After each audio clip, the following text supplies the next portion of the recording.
আসসালামু আলাইকুম ওয়া রাহমাতুল্লাহি ওয়া বারাকাতুহু। ৩ নম্বর, মুশাক্কাতুর রাসূল সাল্লাল্লাহু আলাইহি ওয়াসাল্লাম কাওলান ওয়া আমালান। কথাবার্তায় অথবা আমলে নবী সাল্লাল্লাহু আলাইহি ওয়াসাল্লামের বিরুদ্ধাচরণ করলে সব আমল নষ্ট হয়ে যাবে। নবী সাল্লাল্লাহু আলাইহি ওয়াসাল্লামের বিরুদ্ধাচরণ করা, এটা আল্লাহ রাব্বুল আলামিনের কাছে খুবই সাংঘাতিক। নবী সাল্লাল্লাহু আলাইহি ওয়াসাল্লামের সামনে জোরে কথা বলছেন, নবী সাল্লাল্লাহু আলাইহি ওয়াসাল্লামকে অপমান করার জন্য বা খারাপ উদ্দেশ্যে না। এমনি কথা বলতে যায়, অনেকের গলার আওয়াজ দেখবেন একটু বড়, ভালো কথা বলতে গেলেও কথাটা জোরে হয়, আওয়াজ জোরে হয়। তাই নবী সাল্লাল্লাহু আলাইহি ওয়াসাল্লামের সামনে এরকম জোরে কথা কইছে, এটাও আল্লাহ রাব্বুল আলামিন পছন্দ করেন নাই।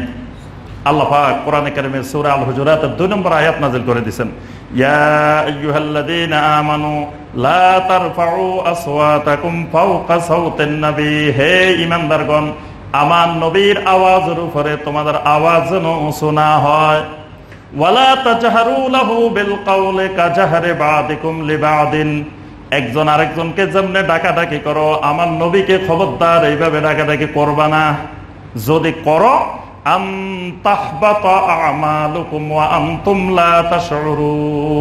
তোমাদের সব আমল নষ্ট হয়ে যাবে, তোমরা টেরও পাবে না, সব আমল নষ্ট হয়ে যাবে। এই আয়াতে কারিমা যেদিন নাজিল হয়, সাবিত ইবনে কায়েস রাদিয়াল্লাহু তাআলা আনহু যখন এই আয়াতটা শুনছেন, উনি কান্নাকাটি শুরু করে দিয়েছেন, ঘর থেকে আর বাহির হন না।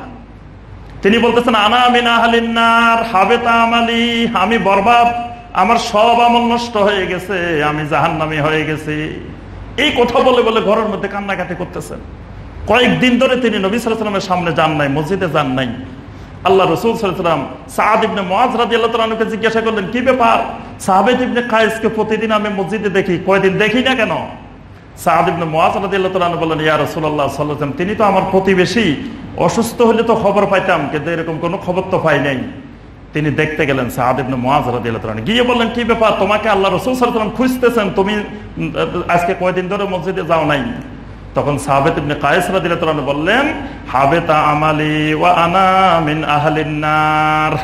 আমার তো সব আমল নষ্ট হয়ে গেছে, আমি তো জাহান্নামী হয়ে গেছি। এই কারণে আমি নবী সাল্লাল্লাহু আলাইহি ওয়াসাল্লামের সামনে যাইতে আমার লজ্জা বোধ হয়। কারণ কি? আমার গলার আওয়াজ উঁচু, আমি নবী সাল্লাল্লাহু আলাইহি ওয়াসাল্লামের সামনে একটু জোর গলায় কথা বলছি, এই জন্য আমার তো সব আমল নষ্ট হয়ে গেছে। কারণ আল্লাহ বলছেন, তাহবাতা আমালুকুম। সাদ ইবনে মুআয রাদিয়াল্লাহু তাআলা এসে নবী সাল্লাল্লাহু আলাইহি ওয়াসাল্লামকে বললেন যে সাবিত ইবনে কায়েস এই কথা বলছেন। আল্লাহ রাসূল সাল্লাল্লাহু আলাইহি ওয়াসাল্লাম বললেন, তাকে গিয়ে বলো, বাল হুয়া মিন আহলিল জান্নাহ। সাবিত ইবনে কায়েস জান্নাতি মানুষের একজন। সুবহানাল্লাহ। নবী সাল্লাল্লাহু আলাইহি ওয়াসাল্লাম জান্নাতের সুসংবাদ দিয়েছেন। তাহলে এখানে দেখেন, একটু নবী সাল্লাল্লাহু আলাইহি ওয়াসাল্লামের সামনে কথা বলতে আওয়াজ বড় হয়েছে, তিনি ধরে নিয়েছেন তার সব আমল নষ্ট হয়ে গেছে। এই হুকুম কিয়ামত পর্যন্ত বহাল থাকবে। কিয়ামত পর্যন্ত নবী সাল্লাল্লাহু আলাইহি ওয়াসাল্লামের ওয়ারিস যারা, ওয়ারাসাতুল আম্বিয়া যারা, ইলমের ওয়ারিস উলামায়ে কেরামের সামনেও আওয়াজ জোরে কথা বললে আমল নষ্ট হয়ে যাবে। সব তাফসিরে এটা লেখা হয়েছে যে কিয়ামত পর্যন্ত নবী সাল্লাল্লাহু আলাইহি ওয়াসাল্লামের ওয়ারিস, ওয়ারাসাতুল আম্বিয়া যারা উলামায়ে কেরাম, এদের সামনে একটু আপনি আওয়াজ জোরে করে কথা কইবেন, সব আমল নষ্ট হয়ে যাবে। এদের সাথে বেয়াদবি করবেন, সব আমল নষ্ট হয়ে যাবে। তারপর নবী সাল্লাল্লাহু আলাইহি ওয়াসাল্লামের যত হাদিস আছে, কিয়ামত পর্যন্ত নবী সাল্লাল্লাহু আলাইহি ওয়াসাল্লামের হাদিসের সামনে জোরে কথা বললে তাও আমল নষ্ট হয়ে যাবে। কারণ নবী সাল্লাল্লাহু আলাইহি ওয়াসাল্লামের হাদিসগুলোই নবী সাল্লাল্লাহু আলাইহি ওয়াসাল্লামের কালাম, কথা। তো নবী সাল্লাল্লাহু আলাইহি ওয়াসাল্লামের কথার সামনে আপনার কথা যদি উঁচু হয়, তা আমল নষ্ট হয়ে যাবে। মদিনা মুনাওয়ারাতে কিয়ামত পর্যন্ত যদি এই মদিনার সীমানার মধ্যে, মসজিদে নববীর সীমানার মধ্যে নবী সাল্লাল্লাহু আলাইহি ওয়াসাল্লামের কবরের চতুর্পাশে যদি জোরে কথা বলে, তার সব আমল নষ্ট হয়ে যাবে। এই জন্য দেখবেন এখানে সবসময় ওখানে বারবার নসিহত করা হয় যে আওয়াজ না করার জন্য, যে শান্তশিষ্ট থাকার জন্য, চুপচাপ থাকার জন্য। কারণ এখানে একটু জোরে আওয়াজ করলে, বিশৃঙ্খলা করলে, বেয়াদবি করলে সব আমল নষ্ট হয়ে যাবে। এই জন্য এটা হলো 3 নম্বর আমল নষ্টকারী বিষয়। 4 নম্বর হলো আল বেদাআতু ফিদ্দীন। ইসলামের মধ্যে কোনো বেদাত, মানে বেদাতি কোনো আমল করলে, যে আমল নবী সাল্লাল্লাহু আলাইহি ওয়াসাল্লাম করেন নাই, সাহাবায়ে কেরাম করেন নাই, যুগে যুগে সালাফে সালেহিনেরা করেন নাই, নতুন বানিয়ে কোনো ইবাদত করলে আমল নষ্ট হয়ে যায়। নবী সাল্লাল্লাহু আলাইহি ওয়াসাল্লাম বলছেন, মান আমিলা আমালান লাইসা আলাইহি আমরুনা ফাহুয়া রাদ্দুন। কেউ এমন কোনো আমল করলো যে আমল আমরা করি নাই, অর্থাৎ আমি এবং আমার সাহাবীরা করি নাই ফাহুয়া রাদ্দুন, এটা প্রত্যাখ্যাত, এটা বাতিল, অর্থাৎ এটা তার আমলটা নষ্ট হয়ে যাবে। 5 নম্বর আমল নষ্টকারী বিষয় সেটি হলো আর রিয়া, মানে লোক দেখানো আমল। লোক দেখানো আমল করলে সব আমল নষ্ট হয়ে যায়। আল্লাহ পাক সূরা আল বাকারা 266 নম্বর আয়াতে বলেছেন, ইয়া আইয়ুহাল্লাযীনা আমানু লা তুবতিলু সাদাকাতিকুম বিল মান্নি ওয়াল আযা কাল্লাযী ইউনফিকু মালাহু রিয়াআন নাস। হে ঈমানদারগণ, তোমাদের সাদাকা দান খয়রাত গুলোকে নষ্ট করে দিও না বিল মান্নি ওয়াল আযা, খোটা দেওয়ার মাধ্যমে, মানুষকে কষ্ট দেওয়ার মাধ্যমে। যেমনি ভাবে কোনো ব্যক্তি অনেক টাকা পয়সা দান করছে রিয়াআন নাস, মানুষকে দেখানোর জন্য, এই দেখানোর জন্য দিলে এই আমলটা বাতিল হয়ে যায়। কোটি কোটি টাকা দিছে কিন্তু উদ্দেশ্য হলো রিয়া, মানুষকে দেখানো, সব বাতিল, আমল নষ্ট হয়ে যাবে। তারপরে আপনার নবী সাল্লাল্লাহু আলাইহি ওয়াসাল্লাম রিয়াকে মাসিহে দাজ্জালের ফিতনা থেকেও উম্মতের জন্য ভয়াবহ বলছেন। নবী সাল্লাল্লাহু আলাইহি ওয়াসাল্লাম বলছেন, আমার কাছে সবচাইতে আশঙ্কা হয় আমার উম্মতের উপরে এই রিয়ার ব্যাপারে। আজকে দেখবেন রিয়া এত ব্যাপক বিস্তার লাভ করছে, ছোট্ট একটা আমল করলেও এটা গোপনে করতে পারে না, 10 টাকা দিলেও গোপনে দিতে পারে না। আমি কদিন আগে এক মাহফিলে গেছি উত্তরবঙ্গে এক জায়গায়, 10 টাকা করে দে আনি মানুষ, এটাও মাকে ঘোষণা করতে হয়, অমুক ভাই 10 টাকা দিচ্ছেন। তার নাম যদি না বলে, আমি জিজ্ঞেস করলাম যে এটার নাম বলার দরকারটা কি, সবাই এভাবে নাম ধরে ধরে বলতে বলতে তো 1 ঘন্টা চলে যাচ্ছে। তো বলে যে এই 10 টাকার নাম যদি মাইকে না বলা হয়, কালকে সকালে ইমাম সাহেবের খবর আছে যে কেন তার নাম মাইকে ঘোষণা হইলো না, 10 টাকা দিল, সে বললো না কেন, এটা মাইকে ঘোষণা দেওয়া লাগবে। নাউযুবিল্লাহ, কত বড় জাহালত এবং রিয়া। মানে যা করবে মানুষকে দেখাইতে হবে।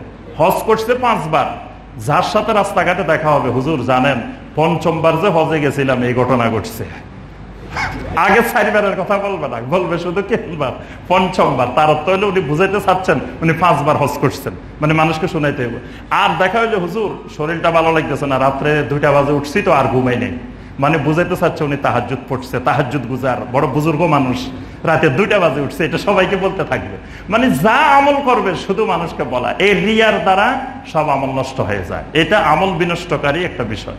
6 নম্বর হলো আল মান্নু ওয়াল আযা, মানুষকে কোনো কিছু দিয়ে খোটা দেওয়া, কষ্ট দেওয়া। এই খোটা দিলে যে যা দিছে, যা কিছু করছে, এগুলো সব নষ্ট হয়ে যায়। 7 নম্বর একটা গুরুত্বপূর্ণ আমল নষ্টকারী বিষয় হলো তারকু সলাতুল আসর। সলাতুল আসর ত্যাগ করলে সব আমল নষ্ট হয়ে যায়। অন্যান্য নামাজ তো গুরুত্বপূর্ণ আছেই, তবে সলাতুল আসরটাকে আল্লাহ রাব্বুল আলামিন এবং আল্লাহ রাসূল সাল্লাল্লাহু আলাইহি ওয়াসাল্লাম বিশেষ একটা গুরুত্ব দিয়েছেন। এজন্য আল্লাহ পাক বলেছেন, হাফিজু আলাস সালাওয়াত ওয়াস সালাতিল মুস্তা, সব নামাজের ব্যাপারে যত্নবান হও, বিশেষ করে মধ্যবর্তী নামাজ। তো মধ্যবর্তী নামাজের ব্যাপারে অধিকাংশ মুফাসসিরের মত হলো আসরের নামাজ। কারণ সহিহ আল বুখারীর 553 নম্বর হাদিস, নবী সাল্লাল্লাহু আলাইহি ওয়াসাল্লাম স্পষ্ট করে বলছেন, মান তারাকা সলাতাল আসরে ফাকাদ হাবিতা আমালুহু, যেই লোক সলাতুল আসর ত্যাগ করলো তার সব আমল নষ্ট হয়ে গেছে। তাহলে যিনি 5 ওয়াক্ত পড়েন না তার অবস্থাটা কি? এবার আসর ত্যাগ করলে সব আমল নষ্ট হয়ে যায়।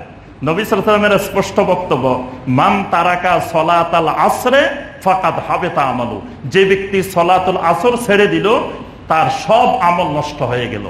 তাহলে যিনি দৈনিক 5 ওয়াক্তই পড়েন নাই, তাহলে উনি যত আমল করছে আজকের দিনে, যত ভালো কাজ করছে, সব নষ্ট হয়ে গেছে। কিন্তু আমরা অনেকে খেয়াল করি না, নামাজ নাই তো ইমান ঠিক আছে, ইমান খুব মজবুত। তুমি আমি নামাজ না পড়লে কি হবে, আমার ইমান কিন্তু খুব শক্ত, খুব মজবুত।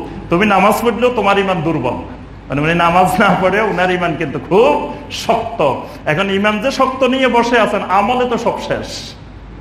নবী সাল্লাল্লাহু আলাইহি ওয়াসাল্লাম বলতেছেন, মান তারাকা সলাতাল আসরে ফাকাদ হাবিতা আমালু, যেই লোকটা সলাতুল আসর ত্যাগ করলো, পরিত্যাগ করলো, তার সমস্ত আমল নষ্ট হয়ে গেছে। এজন্য সম্মানিত ভাইয়েরা, আমরা এরকম আরো অনেকগুলো বিষয় আছে, তো যেগুলোর ব্যাপারে সরাসরি আল্লাহ এবং আল্লাহ রাসূল হাবিতা আমালু বলছেন। আমরা শুধু এইরকম 7টা বিষয় এখানে উল্লেখ করেছি।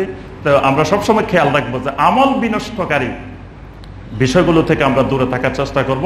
আল্লাহ রাব্বুল আলামিন আমাদের সবাইকে ঈমান ও আমলের সাথে জীবনযাপন করার তৌফিক দান করুন। আল্লাহ পাক আমাদেরকে শিরক মুক্ত, নেফাক মুক্ত, কুফর মুক্ত তাওহীদি ঈমান নসিব করুন। বিদআত মুক্ত সুন্নতি আমল আল্লাহ পাক আমাদের সবাইকে নসিব করুন। আমিন ইয়া রাব্বাল আলামিন। ওয়াসসালামু আলাইকুম ওয়া রাহমাতুল্লাহি ওয়া বারাকাতুহু।